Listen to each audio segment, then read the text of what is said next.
Well, hey, welcome back to the library. Today's video is another book-centric video, specifically about new additions to the library, some recent purchases that I've made over the last couple of weeks.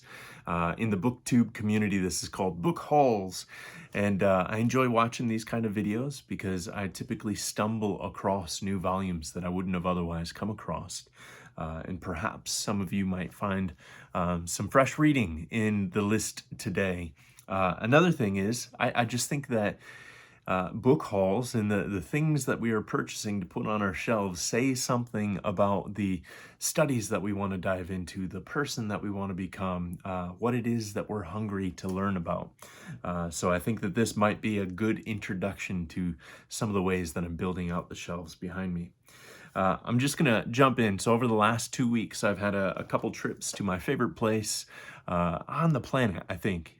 Probably not. Actually, this might be my favorite place on the planet. But Baker Bookhouse here in Grand Rapids is just an amazing, amazing bookstore. They have a huge front section that's just new books from just across all streams. They have a kids section, which I love, finding books for Samuel and Isaac in there.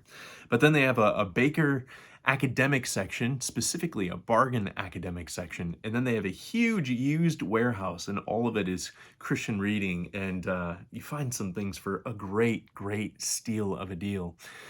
2 weeks ago, I was doing a breakout session for our youth conference that we had at the church. And as a thank you from our youth team, they gave me a gift card to Baker. So many of these purchases were from that Baker gift card. So thank you to our Res Life youth team, and especially thank you to Britt, because I know you're the one who picked out the gift card for me. But starting off, I talked about this one in the last episode that I did, but it's the Bart for Armchair Theologians. I didn't say who it was by. This is by John Frank or Frankie, or maybe it's Frank, whichever it is. That was one of the purchases. You'll see kind of these first couple have a Bartian feel to them. So the next one is Church Dogmatics. This obviously isn't the entire Church Dogmatics. That's a 14-volume set, which is right up over here.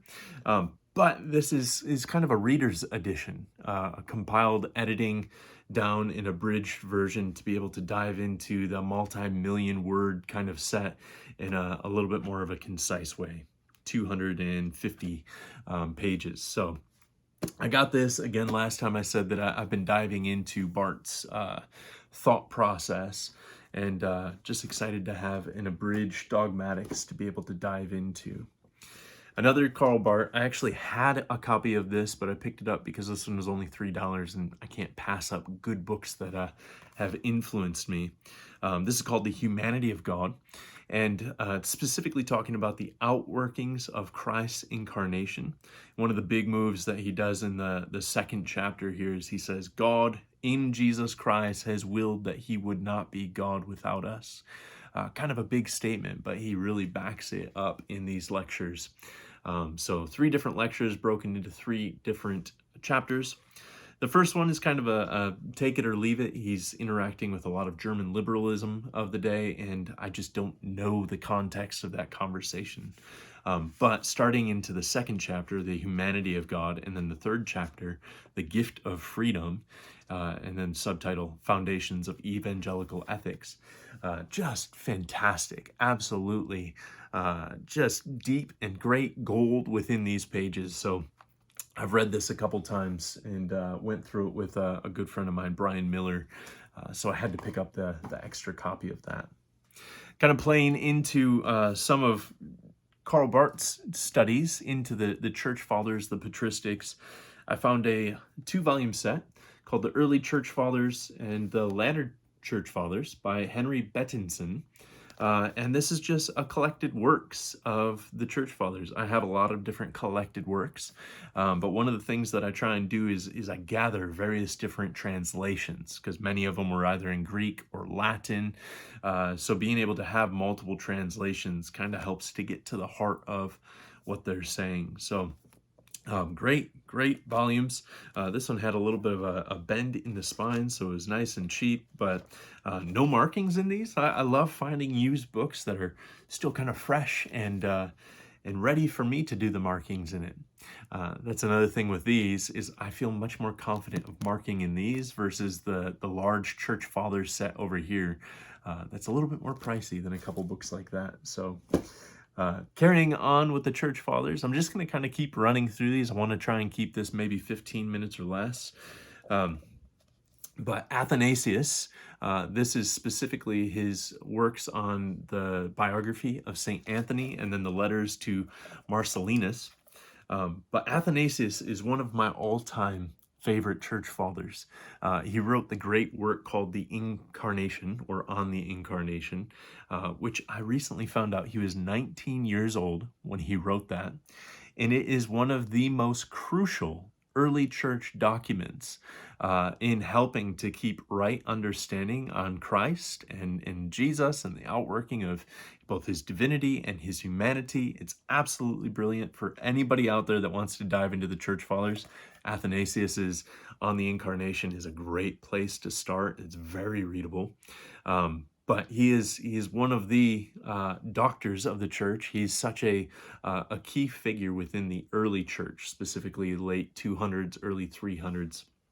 And then this is his work on St. Anthony, who is a desert father, actually one of the ones who started the desert father movement of retreating out to monastic kind of seclusion to put off the ways of the world, take on the ways of Christ, and then go back into the world and preach Christ unadulterated. And I love that. So I'm looking forward to reading the biography of St. Anthony. Augustine is another key and crucial church father, one of the most prolific church fathers in all of history. In fact, in this gray, and there's 3 different colors, green, red, and blue binding back here. There's 6 volumes of Augustine's work, 6 volumes of St. John of Chrysostom's work. So kind of the 2 core writers of the Christian faith. This is his book on free choice of the will.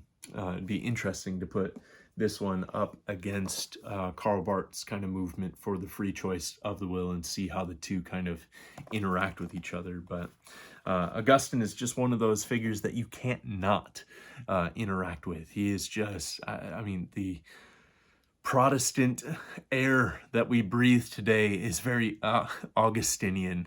The Western air that we breathe today is very Augustinian. With that, so I have Calvin's Institutes out of this same series, so the same binding. I got those last year as I started building out some of the Christian classics. But at Baker, I found these. This is Augustine's earlier works and his later works, beautifully bound in this Library of Christian Classics Westminster Press edition. Again, just getting more translations of Augustine and being able to dive in. This has some of his greatest writings. It's a condensed version. Again, like I said, Augustine has wrote widely, but some of his most powerful and strong and compelling works are in here. Augustine is the figure that wrote the Confessions, where he famously penned at the start of his Confessions, "God, you've made us for yourself, and our hearts are restless until they find their rest in thee." And he's a heavy player within the church history. Also within that same series, another heavy hitter is Martin Luther, and this is his Lectures on Romans, which is kind of wild, very thick volume for his Lectures on Romans, but would just be great to interact with some of his movements there. Again, one of the things that I'm doing in my library is collecting just some of the great voices of church history, or the monumental voices within church history that anybody who wants to dive deep has to interact with, Martin Luther being one of those. Going back to Augustine, this is his work in treatise on the Trinity. Most of my studies over the last 4 or 5 years have been primarily Christological, or who is Jesus Christ and his incarnation, and then Trinitarian in their movements. I find that when I dive into those 2 core mysteries and tenets of the faith, they help to rightly organize everything else within the faith. So this is one of those that I constantly see in the works that I'm going into on the Trinity, referenced and brought up. So I wanted to get it into, again, get a copy that I can mark up myself and be able to take my own notes in. So another one. If you're still following along in this video, leave me a comment down below. Let me know you're still with me. I don't know who I would lose off and who would keep on. Sometimes I put these things on in the background of whatever I'm working on, and it's just kind of good background noise. So if that's the case, I'm fine with that. Let my voice serenade you. Continuing on with the Trinitarian studies, one of my favorite contemporary theologians on Trinitarian studies is a man named Fred Sanders in the Wesleyan faith, but then also interacting kind of within the Reformed circles. But this is his book, In the New Studies of Dogmatics on the Triune God, in the subtitle. Nope, there is not a subtitle. That's this one. I also have recently picked up Fountain of Salvation. And the subtitle on this one is Trinity and Soteriology. I read Sanders' book, Deep Things of God, and it's called, the subtitle there is How the Trinity Changes Everything. And it rocked my world. It's a little bit more advanced reading. It's written more at the academic level. I would say popular academic level. He's writing to a popular audience, but still using some of the academic vernacular. So if you want to dive in, kind of jumping all over the place right now, but if you want to dive into good Trinitarian studies, this is a little book that just came out this month by Donald Fairbairn. He's professor at Gordon Conwell. My good friend Brian Miller had him as a professor when he was at Gordon Conwell, but then he's also a professor at Union Seminary over in England. But this is an amazing kind of popular level introduction to Trinitarian thought. He goes through and talks about how can we rightly talk about the Trinity, what were some of the early heresies that were coming up against the Trinity, and then how does the Trinity play out in Jesus Christ and the Holy Spirit doing the salvific work for us, and then what does that look like moving forward? Absolutely brilliant, very quick read, very easy to read, but will start to open you up to new thought process if you've never really dove into Trinitarian studies. So some great flags in there, a really great pickup. But going back to Fred Sanders, I've been trying to pick up pretty much all of his works just because he is somebody who thinks intently, who thinks deeply, and who has a classical theological mind and is trying to keep us grounded in the faith once and for all handed to us. So two great works that I'm excited to dive into and interact with. Kind of going back to some of the early church, this is a church father from the medieval era, so kind of right around the 1000 AD, kind of at the start of the medieval movement, but it's Anselm of Canterbury, and this is actually a 2-volume work. I have his work on Why God Became Man, which is the first half of this book, but then there's also a second half that I didn't have, which is why I picked up this volume, which is the Virgin Conception and Original Sin.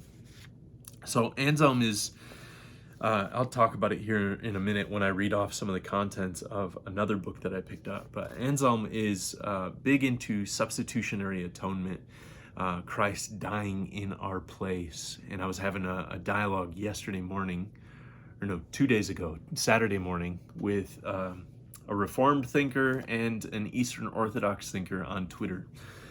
Twitter's not necessarily, or X, is not necessarily the place to have deep dialogue because it typically digresses very quickly. But these guys were quite generous in their conversation and quite graceful.